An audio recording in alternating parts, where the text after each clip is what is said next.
Fantasy is designed to stimulate a thoughtful exploration of what we know and the origins of what we believe we know about the most perplexing questions facing mankind.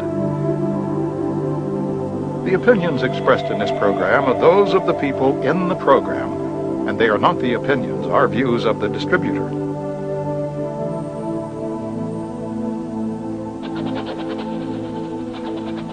This program is offered in the interest of promoting an open discussion that may lead us to truth.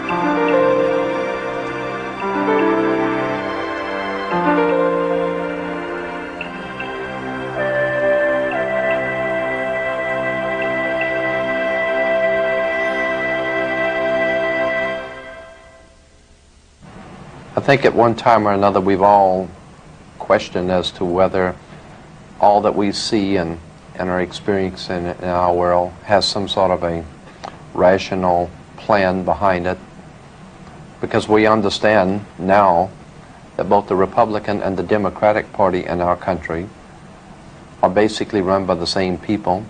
The same money finances both sides. We now know, of course, through the work of many historians who have spent their life working on research to show us that both sides of world conflicts have always been financed by the same people.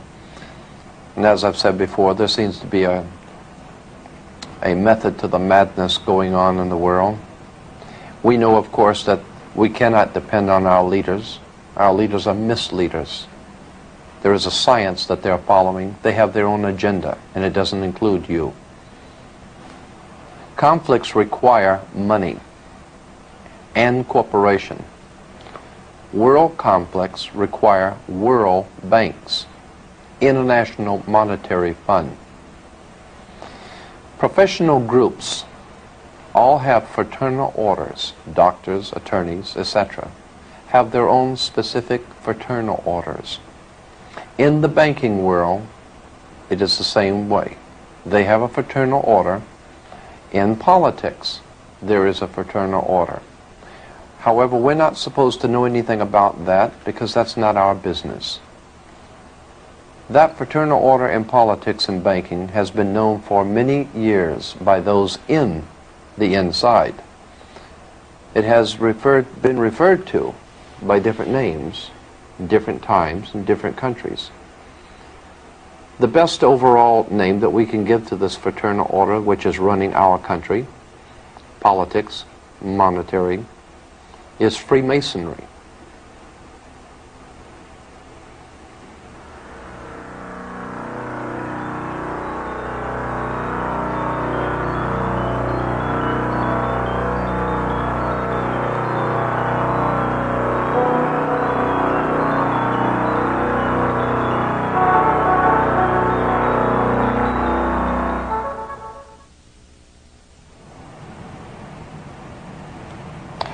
Our country, like so many before us and like so many after us, was in fact founded by Freemasons. Freemasonry has played a part in almost every government ever founded in this world. It is in operation today throughout the world. We want to establish first that what we're not talking about is Blue Masonry or the Masonic lodges in your hometown. We're not talking about the Freemasons that live across the street from you.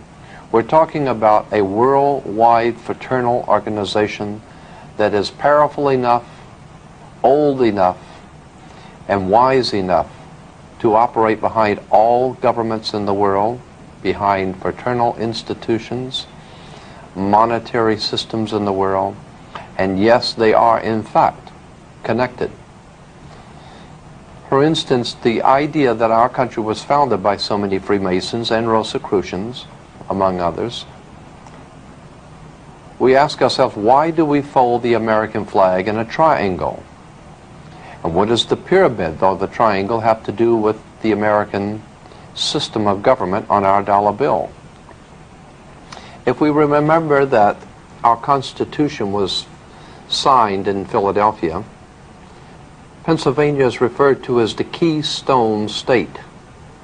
The reason why Pennsylvania is the Keystone State, because the Freemasons that founded this country were members of the Scottish Rite, and in that Scottish Rite there is the Royal Arch degree. The Royal Arch degree, and of course the Royal Arch, if you do not know, was originally because of the sun coming over the horizon in the morning made the Royal Arch. The Royal Arch degree of Freemasons has been continually and ever busy throughout the world with their Freemasonic endeavors. The United States, as I said, founded in its Constitution in Philadelphia. Pennsylvania becoming the keystone of a Royal Arch. There is much concerning this material that we need to look at. Who are the Freemasons? Why are there emblems and symbols throughout the world on flags and emblems and symbols throughout the world on all sides of conflicts? We might ask ourselves about the Red Cross. The International Red Cross is a Masonic organization. They always, in every conflict, are able to go behind enemy lines. Why is the Red Cross, the International Red Cross, able to go behind enemy lines in wartime and conflict? There's a reason. The International Red Cross out of London, connected with the American Red Cross, comes from the Red Cross of St. George, the cross on the British flag, the Red Cross. That also is a Masonic institution.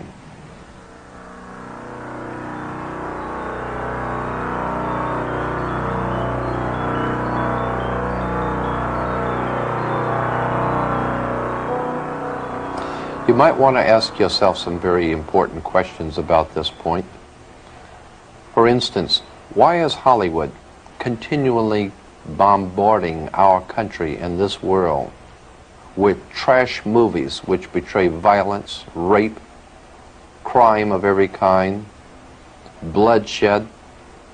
Why does Hollywood continue to pump out motion pictures depicting murder and violence and bloodshed, then turning around and saying that movies and tapes don't have any influence on young people's minds or on people's minds, when the obvious is true, that all tapes and movies influence people's minds?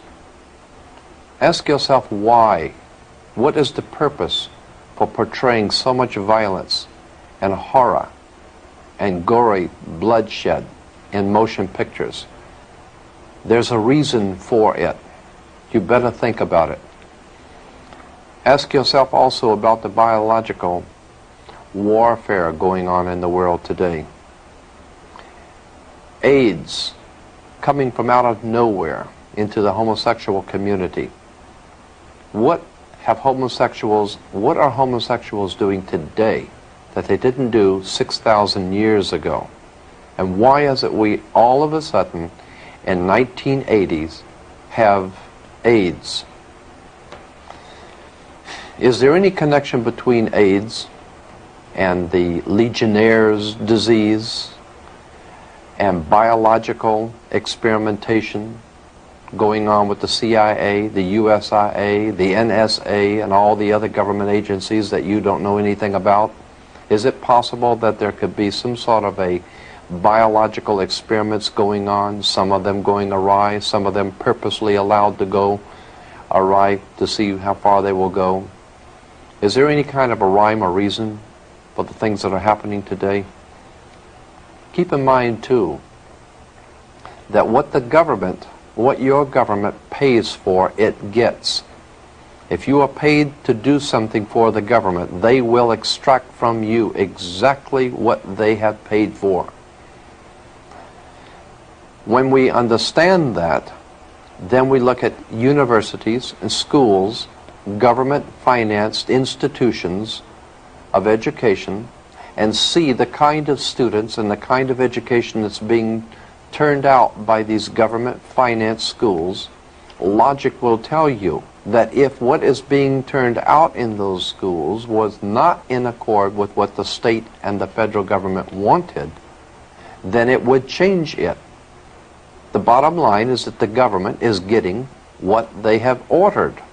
They're getting what they have paid for. They do not want your children to be educated. They do not want you to think too much.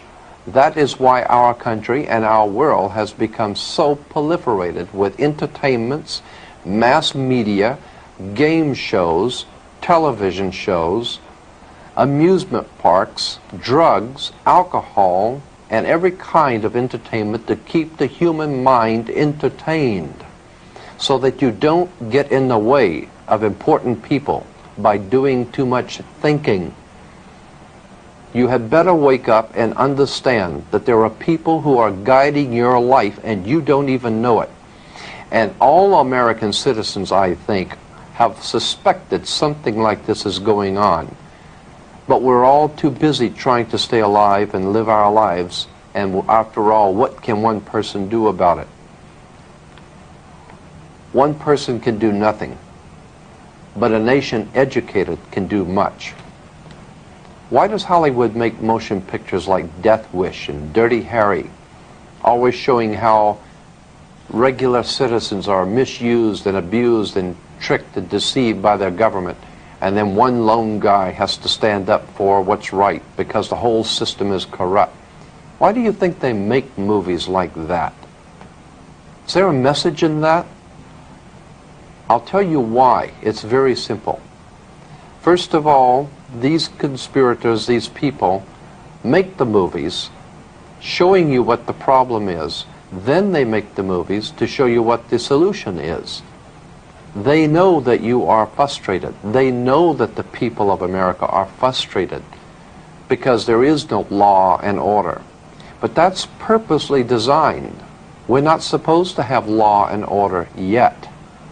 We're supposed to have crime and the immorality and the drugs and the murder and all the other things that we are besieged by. We're supposed to have that. If the government did not want it, it would not be here. Believe me. This is the most powerful government the world has ever known. They had the ability to get a hold on Adolf Hitler 50 years ago. He had a standing army, the greatest navy, air force, military, secret underworld organizations operating throughout the world. But this government got a hold on Adolf Hitler because it chose to and it wanted to. And if you do not pay your income taxes, they will find you if you go to the Amazon jungle, and they will make an example of you. They will find you and they will deal with you, and you know it. But for some reason they're unable to get a handle on drugs and the crime in the streets for some reason. There is a reason, and that's what we want to talk about. There is a method to the madness. You might also want to ask yourself why it is back in the early 70s, while no one was looking, NATO, the North American Atlantic Treaty Organization, changed its fatigue colors from the dark greens and dark browns, the fatigue colors or the camouflage colors, to light tan. Throughout the Western world, the colors were changed for the military from dark greens to light tan. Why? Because this government, along with its NATO allies, realized that there would be a war in an area where they would need camouflage, which would be light tan. So quietly, they changed that. They changed the color, and you didn't know anything about it. You want to ask yourself, too, where did Adolf Hitler and the communist government today get their money? Who financed Stalin? Who financed Lenin, Trotsky? Who financed the communist revolution? You might want to ask yourself, what part did American Wall Street play? The international bankers in New York, in Switzerland, in London, what part do they play in financing people like Hitler, like the communist movement, and God knows what else they're financing throughout the world? Why is it that drugs are brought into this country daily and we're not able to do anything about it? We're not able to do anything about the aliens pouring in across the border. I am here to tell you why. It is very simple. The government gets what it wants. There is a method to the madness, as we said, and we're going to explain that to you. Before we get into the older European history of Freemasonry, let's look at our own backyard. Is this a scene from Mississippi burning, or is this a picture of 1930s Ku Klux Klan meeting? Who are the men hiding behind the hoods, and why do they venerate the owl?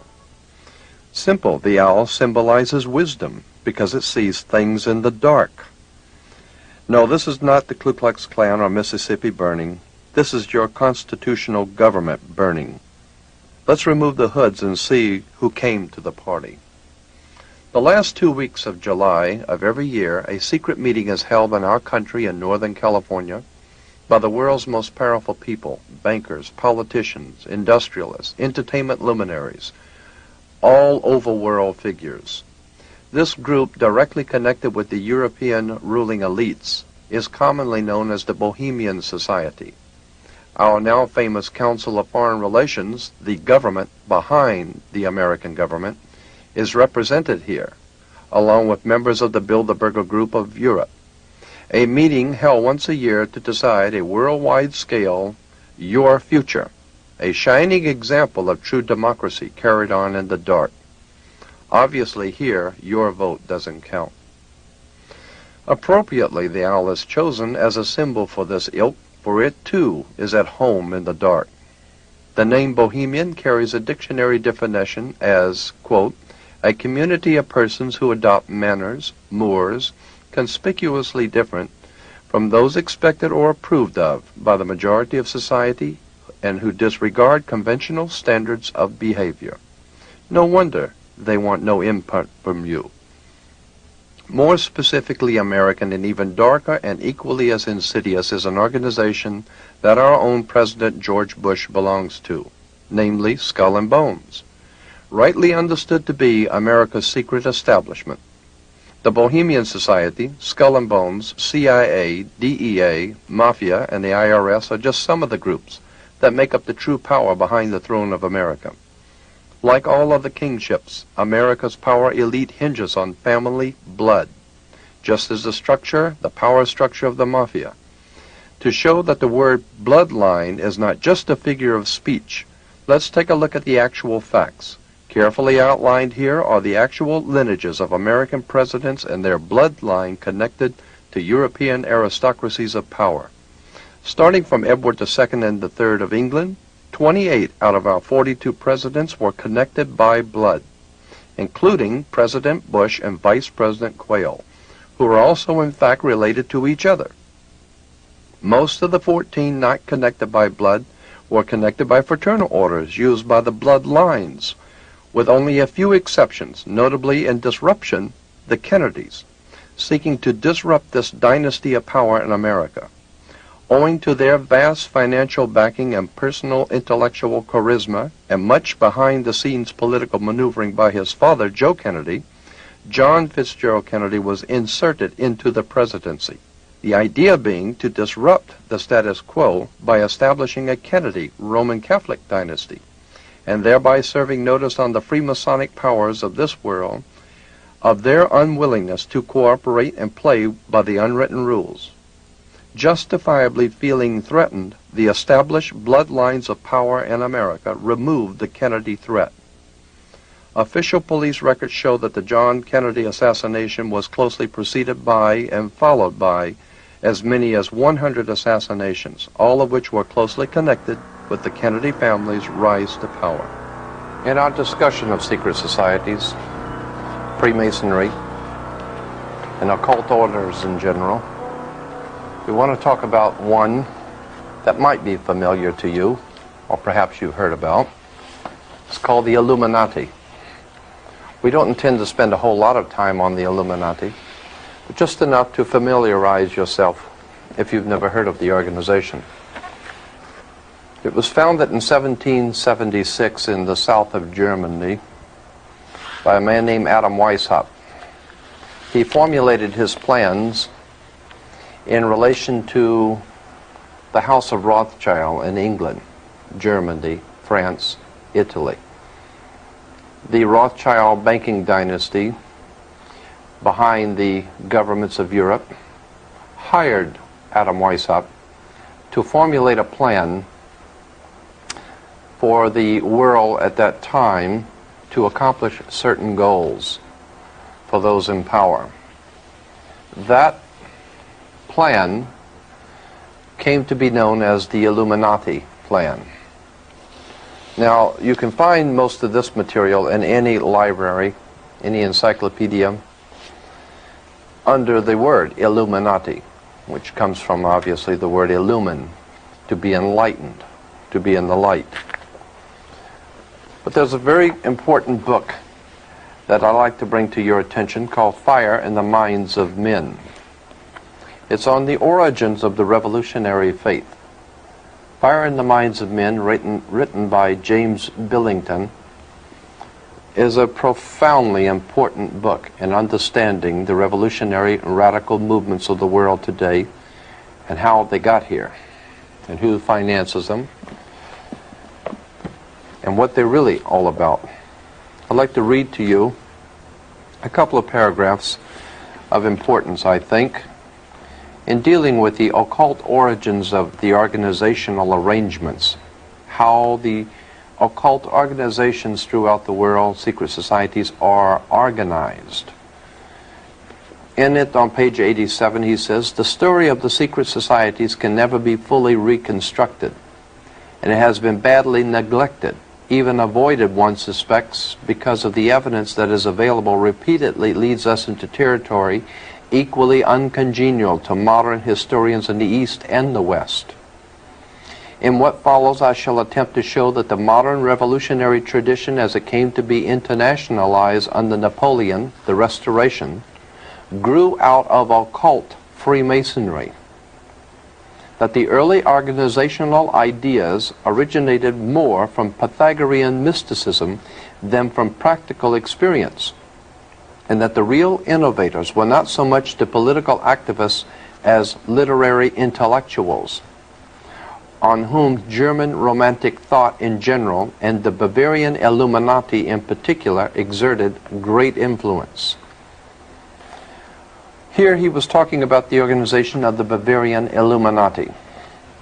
You can't discuss the Illuminati without understanding the Jesuit order of the Catholic Church, because Adam Weishaupt himself, the founder of the Illuminati, was in fact a Jesuit priest. He was not just an ordinary Jesuit priest, though.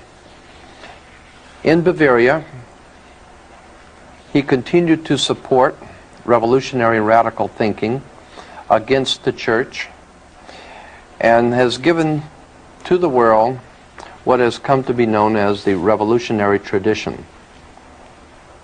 In May 1st, 1776 is when Adam Weishaupt founded this order, and that's why, of course, in Soviet Union and other communist countries, that May 1st is considered to be the important day to all communist revolutionaries, because Adam Weishaupt founded the Illuminati on May 1st. This you will find, as I said, in any encyclopedia. The bait that was laid by Adam Weishaupt for control of peoples was a very old and tried project. It was called democracy, a people's democracy. Adam Weishaupt, like many others before him, understood that democracy has never worked, is not working now, and never will work.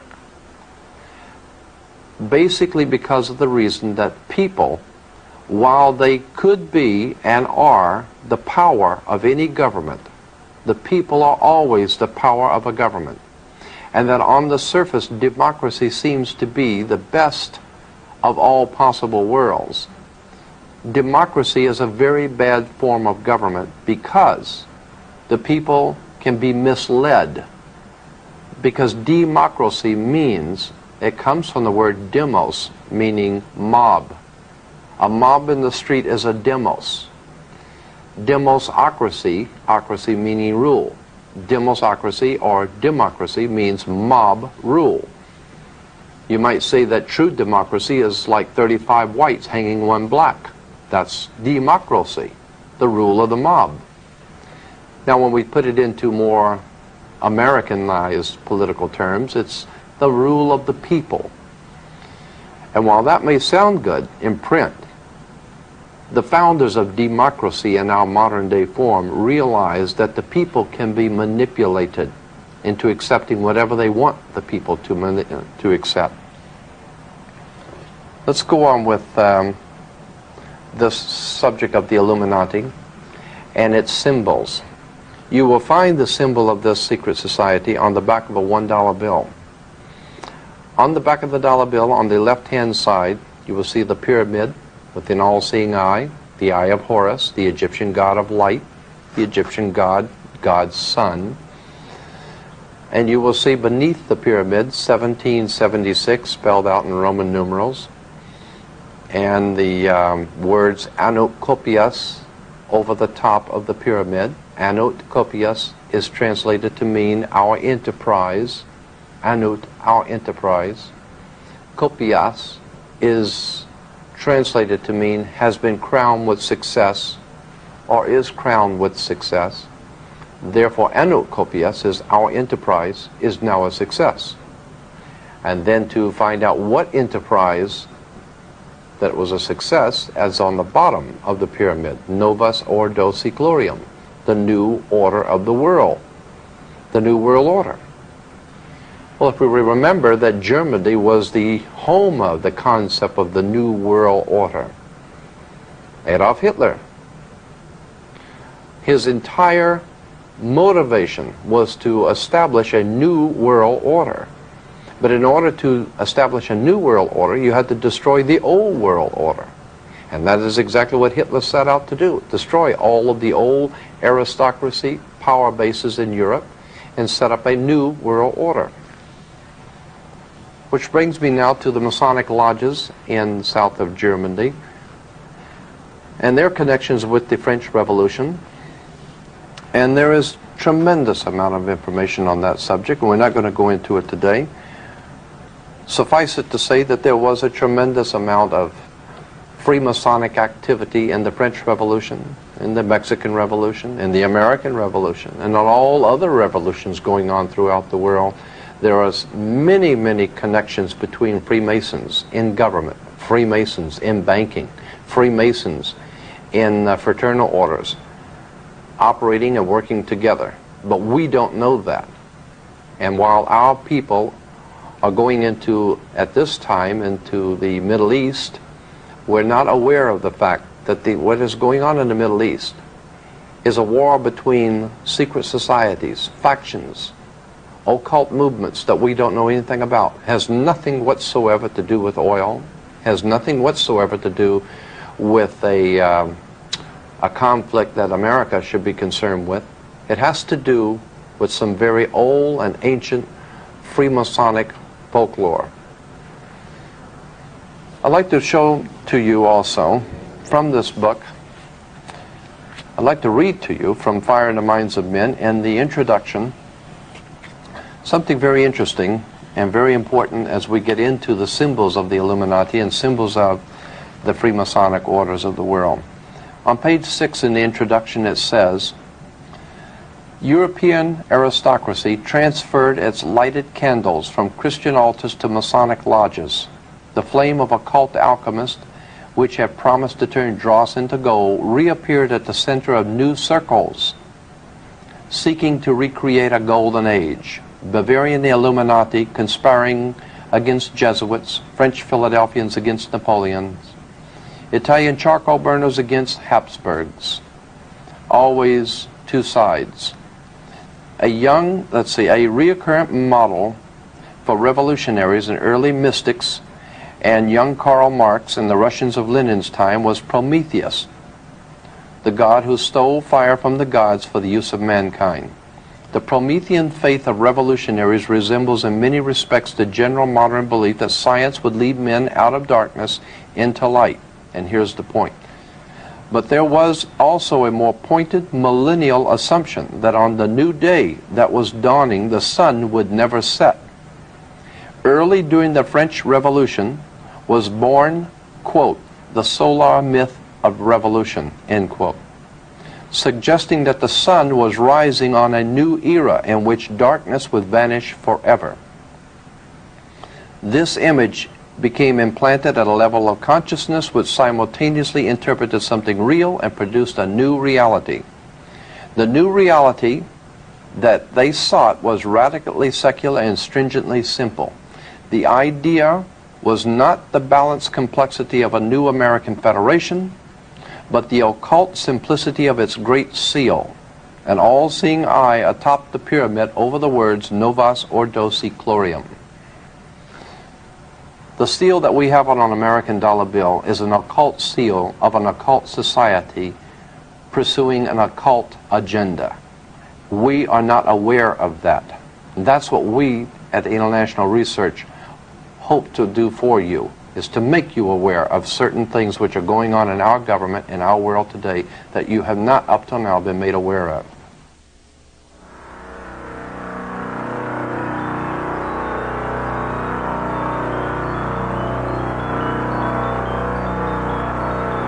It is not our purpose to spend too much time on this particular order of Freemasonry, the Illuminati, but we want to spend enough time so that you understand how it worked, what its purposes were, and how it affects us today. Because it's still with us today. It has taken on different forms in different countries, but it is still basically with the world today. Now, perhaps some of you are aware of this material that we're discussing right now, and maybe you're not.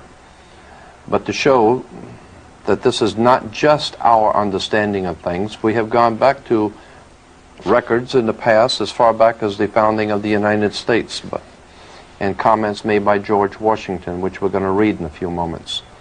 Here is an article from the grand jury of the state of Pennsylvania, published in 1800s, dealing with Freemasonry and the Illuminati and the problems that they were confronting in the state of Pennsylvania. As we said, George Washington mentioned the Illuminati, and I mentioned the Illuminati a few moments ago in relation to the democratic societies that were being founded in the United States. The Democratic Party today is an outgrowth of what we call the democratic societies of Europe. The democratic societies, while on the surface sounds good, but when one looks further into what democracy means and how it actually works, democracy does not seem to work too well. And there's a reason. Let me read to you from a California State Senate first. 11th report, State Investigating Committee on Education, published in 1953 by the California State Senate, and it talks about the Illuminati. You can get a copy of this from the International Research if you wish. In dealing with the subject of communism, secret societies of communism, in 1953, on page 168, I'm going to do a little reading, but it's very important. I think it's important that you should hear this. On 168, the California State Senate goes on to say, since many intelligent persons, even in high official positions, do not appear to have acquainted themselves with the real nature and seriousness of communism, it is perhaps appropriate to give briefly some really informative, authentic data concerning it. Communism and Russia are by no means synonymous. Russia merely occupies the unfortunate position of being communism's first victim. Communism is synonymous with world revolution and seeks the destruction of all nations, abolition of patriotism, religion, marriage, family, private property, and all political civil liberties, and the establishment of a worldwide dictatorship of the so-called proletariat, which is in fact an autocratic, self-constituted dictatorship by a small group of self-perpetuating revolutionaries. Over on page 169, the document goes on to say, so-called modern communism is apparently the same hypocritical and deadly world conspiracy to destroy civilization that was founded by the secret order of the Illuminati in Bavaria in May 1st, 1776, and that raised its hoary head here in our colonies at critical periods before the adoption of our federal constitution. The world revolution conspiracy appears to have been so well organized and ever continuing to be ever on the alert to take advantage of every opportunity presenting itself or that the conspirators could create. It is significant in this connection that as early as 1783, when unsettled conditions and dissatisfaction in some quarters had arisen in the American colonies, subversive anonymous sermons were circulated among the colonial army to incite dissatisfaction and rebellion. George Washington immediately called the army together and in addressing them used this significant language. This is taken from page 86, volume 4 of Marshall's Life on Washington, remembering that this is 1783, George Washington addressing the army, says this, "My God, what can this writer have in view by recommending such measures? Can he be a friend to the army? Can he be a friend to this country? Rather, is he not an insidious foe, some emissary perhaps from New York?" Then the next paragraph, the California State Senate continues, "It is plain that George Washington believed that the then center of this secret conspiracy, so far as this country was concerned, to be located in the city of New York." We know that there has been some sort of a manipulation of our government, our money, our institutions, and our lives by our government. But what we don't realize is that there is an agenda. There is a method to the madness. We want to look into this secret movements of the world and how they affect us in our private lives. And we may not think they affect us on a private level, but they do. They affect your children in school. They affect what your children learn. They affect what you learn from nightly television. There have been many movies discussing this publicly. Even George Washington, in his personal letters, mentioned the Illuminati and Freemasonry. George Washington himself was a Freemason. In response to a letter sent to George Washington in 1798, warning him about a Masonic movement operating in America, and this particular Masonic movement are referred to as the Illuminati, George Washington responded in a letter to the person saying that I have the favor of the 17th instant before me, and my only motive to trouble you with the receipt of this letter is to explain and correct a mistake which I perceive in a hurry I am obliged often to write letters I have led you into. It was not my intention to doubt that the doctrines of the Illuminati, the principles of Jacobinism, had not spread to the United States. On the contrary, no one is more truly satisfied of that fact than I am. The idea that I meant to convey, that I did not believe that the lodges of Freemasonry in this country as societies have endeavored to promulgate the diabolical tenets of the first or the pernicious principles of the latter, if they are susceptible to separation, but that individuals of them may have done it, or that the founder or instrument founded, or the instrument employed to found the democratic societies in the United States may have had these objects in mind and actually had the separation of the people from their government in view is too evident to be questioned. What George Washington was saying was that the mere fact that someone had charged that the Illuminati was operating in America, George Washington said, on the contrary, no one is more truly satisfied of that fact than I am.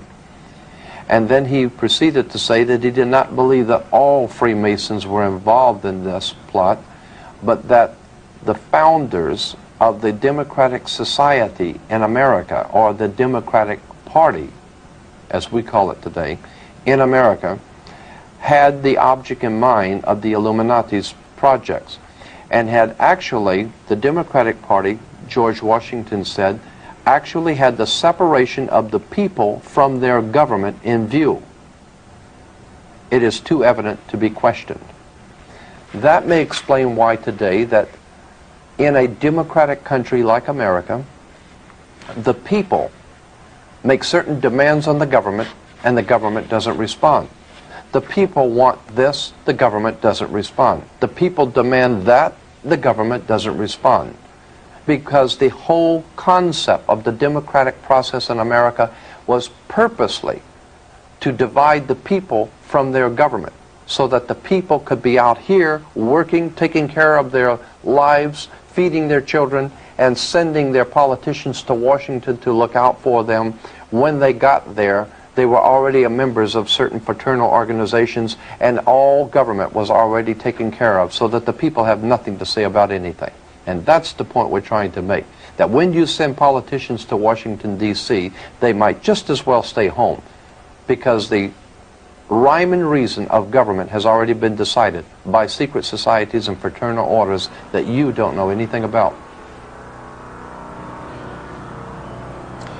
In our discussion of the Illuminati, we want to also, when talking about the dollar bill and the symbol on the back of the dollar bill, let me read to you from the congressional report published by the Congress of the United States, a congressional report, which we will be happy to provide you with if you'd like a copy. Talks about steps toward a British Union, a world state, and international strife. International strife is very much concerned with a world state and British Union. As we brought out before, Britain is referred to as God's kingdom, the United Kingdom. International strife, which is happening throughout the world, is part and parcel of preparing the world for God's United Kingdom. And America is playing its part. That, incidentally, as I think I mentioned before, provides the basis for racism in the world today. God's kingdom, of course, coming through Britain and America. America being ruled from the White House. England being God's chosen to sit on Jehovah's throne for Jesus, provides the world with a convenient racist philosophy. And then we wonder in this country why the rest of the world doesn't seem to care for America a lot. There's a lot that we should know concerning the symbols on the dollar bill. Let me go to this congressional report published back in 1940. It says on page 13, "Let me call your attention to the fact that on the reverse of the Great Seal of the United States, which appears on our dollar bills, you will find the exact symbol of the British Israel World Federation. This symbol is also carried on literature of other organizations promoting a world government and a world religion. At the bottom of the circle surrounding the pyramid, you will find the wording Novus Ordo Seclorum. It was this new order that was advocated by Clinton Roosevelt several hundred years ago, and recently in Philip Drew, and now followed by the executive." We understand that this whole concept of a new world order is a revolutionary idea developed out of occult Freemasonry. I want to go back to the introduction of fire in the minds of men and lay the foundation for something that I think you're going to find very interesting. Again, we want to requote from page 6 in the introduction. It says, "A reoccurrent mythic model for revolutionaries, early romantics, and young Karl Marx and the Russians of Lenin's time was Prometheus, who stole fire from the gods for the use of mankind. The Promethean faith of revolutionaries resembles in many respects the general modern belief that science would lead men out of darkness into light." It's interesting that in New York City, in Rockefeller Plaza, At the very entrance to Rockefeller Plaza is an enormous statue of Prometheus. How appropriate. And when one understands how the Soviet Communist Party is financed, organized, and directed out of New York, then it will not be any great mystery as to why in front of Rockefeller Plaza we have the god Prometheus. James Billington, in his book Fire in the Minds of Men, explains that that is a symbol for the world revolutionaries. But it goes on to say in the introduction, but there was also a more pointed and millennial assumption that there was a millennium coming, a new world order, a millennium, a 1,000-year reign, so to speak. A more pointed millennial assumption that on the new day that was dawning, the sun would never set. Early in the French upheaval was born the solar myth of revolution, suggesting that the sun was rising on a new era. This whole idea of the sun rising on a new era, the new dawn, the millennial assumption, we can see this openly being used today by our president in such newspaper clippings as the New World Order and how the world is now being formed into a new world order. We want to talk about that and what that means for you. As a matter of fact, here in the Daily News in our hometown, Bush urges unity and crises. Beneath it, it says, he sees the Gulf as a test of the New World Order. That New World Order is on the bottom of the dollar bill. It's on the bottom of the pyramid that's on the dollar bill. It's an interesting concept, and it's one that you should know about. Because what is going on in the Middle East right now is part and parcel of a Masonic movement. Freemasonry has made arrangements to organize, direct, finance, and control different segments of society in our country and throughout the world. They have realized that in this country, black movements are moving into mainstream America. Therefore, the need arises for black leaders to be able to fall in line, to go along, to get along. And some of the black Freemasons that have been accepted into the order is, for instance, is Jesse Jackson, Andy Young, mayor of Atlanta, Kenneth Gibson, three-time mayor of the city of Newark, New Jersey, the late Harold Washington, mayor of Chicago, State Senator Julian Bond, Supreme Court Justice Thurgood Marshall, Marion Barry, mayor of District of Columbia. We see that Freemasonry uses all races to accomplish its objectives.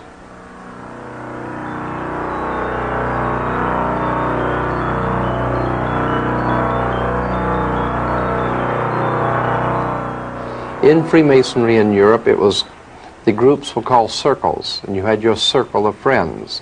There were 5 circles of friends, America being one of them. Italy, France, Germany, England, and America. The 5 circles of friends.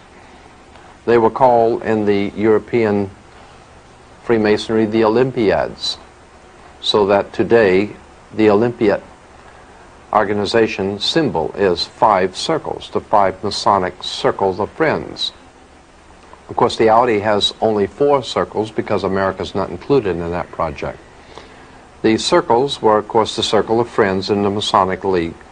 The other symbols on Freemasonry, the torch, of course, the Olympic torch is the torch of Prometheus, the god who stole fire for the service of man. And as we said in New York, in front of Rockefeller Plaza, you'll see the statue of Prometheus. In his hand is a flame, the torch, the fire of revolution. The dime, of course, on the Mercury head dime, in the back of the dime, you'll find the torch of illumination. It's still there today. The modern American dime has the torch of illumination. The Statue of Liberty has the torch. Of course, in all universities and colleges, we find in their symbols and emblems of universities have torches, standing for illumination of the Illuminati. As a matter of fact, when you are graduate from a university, you become an alumni, which is taken from, obviously, Illumini, Illuminati. You become an Illuminati. You become illuminated when you go to a university. Let's see, the torch is also used in Amoco oil, the B'nai Brit, Crises magazine for blacks. It is found many, many places. Chevrolet, just this year, in its Saturn division of General Motors, is putting out its aluminum car, not aluminum, but Illumin car from the Illuminati. Of course, when you go to college and university, or even graduate from high school, you come out with as we said, a black robe, which is black for Saturn, the god of Hebrews, and the square mortarboard. The square mortarboard is, of course, Freemasons use mortarboards for their plaster. So that's why you wear a square mortarboard when you become an alumni. It all has to do with Freemasonry. It all has to do with the control of education in this country, the control of our religious thinking, our minds, our government, our money, our lives. Everything from your corner drugstore is influenced by Freemasonry, secret societies, occult orders, and politics of the scientific kind. Our founding fathers would probably turn over in their grave if they saw what happened to us and how we've been deflected from our purpose and our mission in the world to become nothing but pawns in a game. Even the Liberty Bell, the symbol of liberty, an equal Liberty Bell, identical with the same crack, is found in Moscow. It's a very famous Liberty Bell of Moscow with the same crack.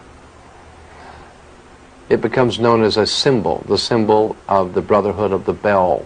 Bel being B-E-L, the ancient god in the Mesopotamian Valley, being the one that we call Beelzebub or Belteshazzar or Yahweh. There are too many symbols, too many things going on in our world that we're just not aware of in this busy time in which we live, that it's time that we took time to look around us, see the emblems of power, see the emblems and seals of our government. Look at the dollar bill instead of trying to earn one. Just look at one for a change. Look on the front at the Masonic emblems on it. Look at the back, the Masonic emblems there. Ask yourself why it is that our country operates the way it does. And is there a rhyme or reason to the way things happen? When you understand that General Motors, Ford Motor Company, and all other corporations in the world have an agenda, they don't just wake up every morning and decide what they're going to do. Large, very large international corporations have to make plans for tomorrow, for next week, for next year. When you have hundreds of thousands of people on a payroll, you can't afford to wait till the last minute to decide what you're going to do. The ship of state is far too large to turn around just overnight. It's like a giant ocean liner. The ship of state is a very large vessel. You have to make plans for it. You have to direct the people. You have to concentrate your power. You have to concentrate the people's attention on certain things in order to get them to go in the direction that you want them to. We are a very large and powerful people in America. So our masters have to direct our thinking for us and prepare us in advance for their plans, for their hidden agendas. And of course, like docile sheep, we just go along to get along because we don't know any more about it than what we see on television. There's about time that we look into this world that we live in and examine who we are, why we're doing what we're doing, and where we're going. That's the purpose for what we're trying to do. As we said before, we're not trying to explain in detail everything because we can't. But we're trying to make you aware that there is an enormous world of material out there that you should be concerned with and know about, and it's our purpose to provide you with that material. You will find that the many things that we have collected on the secret societies, our government, governments of the world, Freemasonry, are just fascinating. When we remember that Abraham Lincoln was the first president to break all diplomatic ties with the Vatican in the 1860s, diplomatic ties continued broken with the United States until the coming of President Ronald Reagan. He reestablished full diplomatic ties with the Vatican, the first president since Lincoln to do so. His next official act was to travel to Europe at least 3 times to meet in private with the Pope. We were not told what was discussed. Later, the Pope is a host to other summit meetings. And then, of course, Ronald Reagan leaves the United States to go to Europe to visit the war dead, we are told, and he ends up at Pittsburgh Cemetery, the burial spot for the Nazi SS officers. We have to wonder what was going on. Did Ronald Reagan not know that he was going to a Nazi burial spot? Well, of course he did. He's not a fool. And there are no such a thing as mistakes made by presidents. That is a cover-up. When we see things happening on the world scene and we say, well, the president made a mistake and the government made a mistake, you have to know that in a government the size of the one that governs the United States, they don't make mistakes. They're well-calculated moves. They know what they're doing. They have an agenda. They have an idea, a purpose. So they don't make mistakes. Ronald Reagan's going to Pittsburgh was purposely done. It signals something to secret societies. The Gulf crisis today, there are many innuendos and things that are being said which lead one to understand that there's more going on in the Middle East than what we're told about. And as we said before, it has little to nothing to do with oil, little to nothing to do with a threat against this country, because this country has no threat. We have some interesting titles, some very interesting books showing Freemasonry, the Order of Malta with the Pope, Rome, the Double-Headed Eagle, England, Freemasonic symbols, all Freemasonic in relation to Christianity, or should I say Jehovah's Witnesses' brand of Christianity. We have such books as Christian by Degrees, Masonic Religion Revealed in the Light of the Faith in Jehovah, Testament for a New World, given to us being the 7 books containing essential spiritual wisdom, given to us by the Knights Templars. The table of contents reveals the Book of Jehovah and the Book of Jehovah's Kingdom on Earth, Jehovah's Kingdom on Earth with the Knights Templar emblem. We see that Jehovah's Kingdom on Earth is nothing more than a Masonic kingdom, like the British United Kingdom. Jehovah's Witnesses, along with the Mormon Friends, Seventh-day Adventists, and as we said, all the other York Rite Masonic cults in America are spreading. They are the shock troops, so to speak, for Freemasonry, to take the message of the kingdom to the rest of us in this nation to accept their Masonic kingdom. And they, unbeknownst to themselves, are the forerunners for a new world order that they have no idea in this world is coming. They have been duped, and they are too proud and arrogant to understand that. Here we have a book called The Teachings of Freemasonry.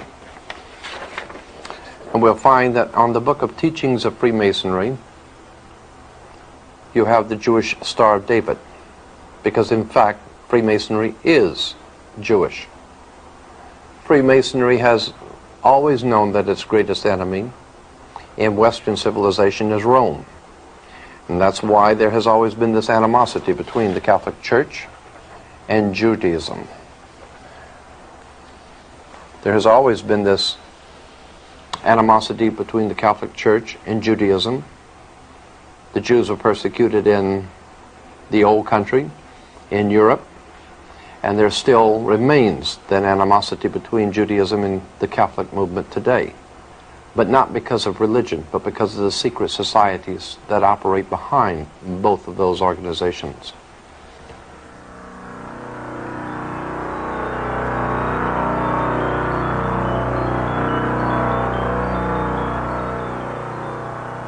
You might be interested to know also that the Pope's headdress, the papal headdress, goes back to an ancient Jewish headdress.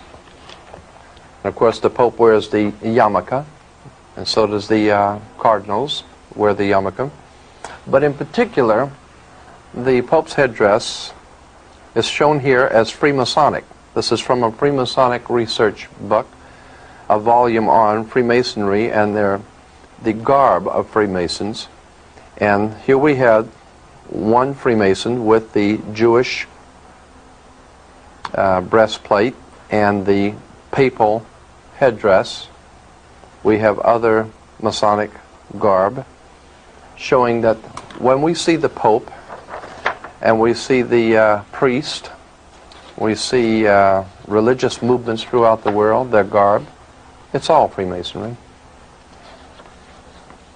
I think those among us that are concerned with the race issue throughout the world might be interested to know that here's another Freemasonic Brotherhood of Power, an expose of the secret Africana Brotherhood, Brotherhood, Freemasonry.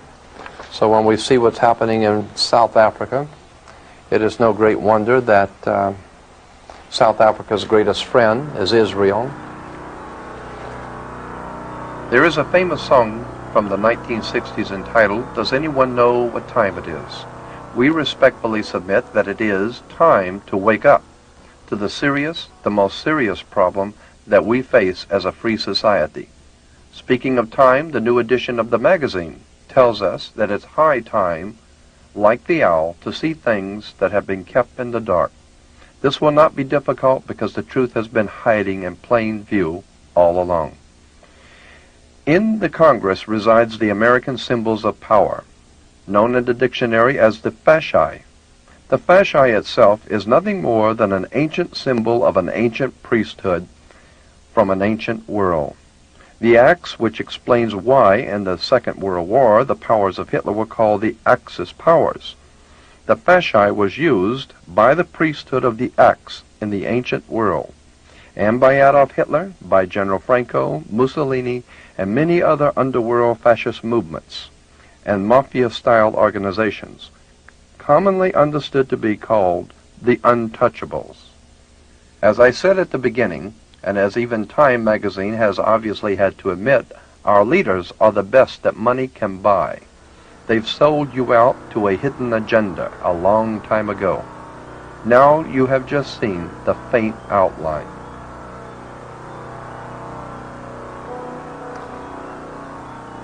In the past tape, we have tried to at least enlighten your mind to a subject that has not been adequately dealt with. That is the secret societies and subversive movements that are restructuring our world and using all sorts of guises and excuses.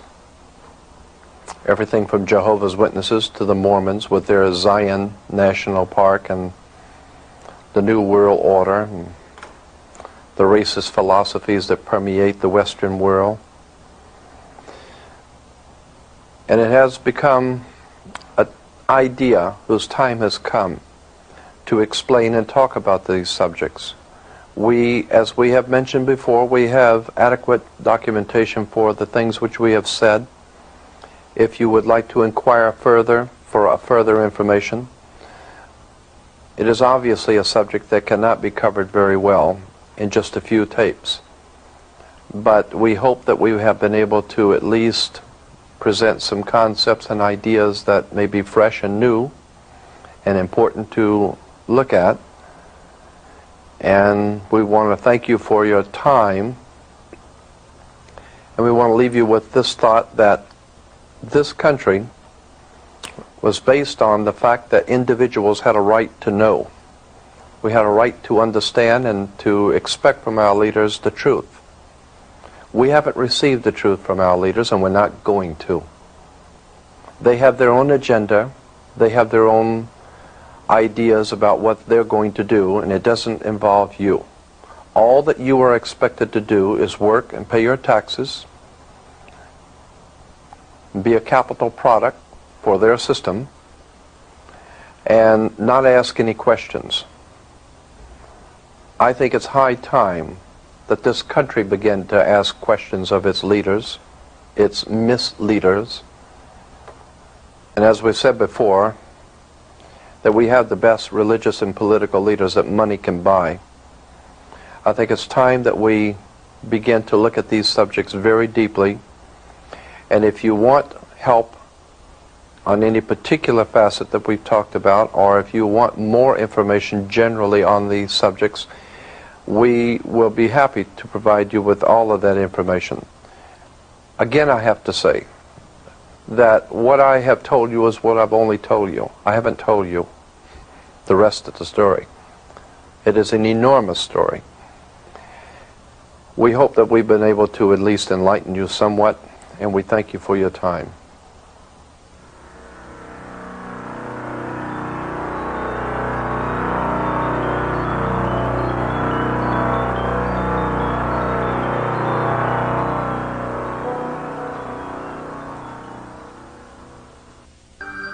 And now you can order this and many other fine tapes on the internet at www.lightworksav.com. That's lightworksav.com, as in Lightworks Audio and Video. For a catalog of other fine tapes, please send $2 to Lightworks Audio.